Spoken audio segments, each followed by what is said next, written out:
వర్షాకాలం దృష్ట్యా కరీంనగర్ నగరపాలక సంస్థ వ్యర్థాల తొలగింపు కార్యక్రమానికి శ్రీకారం చుట్టింది.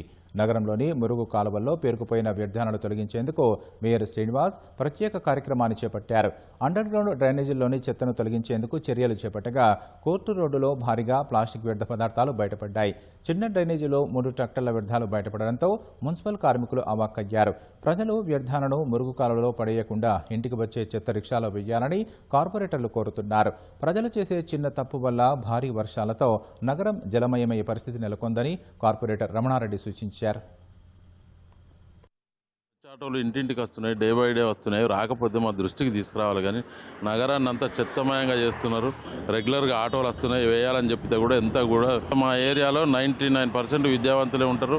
ఎంప్లాయీస్ వాళ్ళు చేసే పనే ఇది. క్లీన్గా ఉండాలంటే ఎవరిది వాళ్ళ అవేర్నెస్ రావాలి. అందరూ స్వచ్ఛందంగా మన బాధ్యతగా వ్యవహరించి చెత్త మీ డ్రైనేజీలలో వేయకుండా, ఖాళీ ప్లాట్లలో వేయకుండా మీరు మీ ఆటోలలో వేసి మీరు దయచేసి కోరుతున్నాం.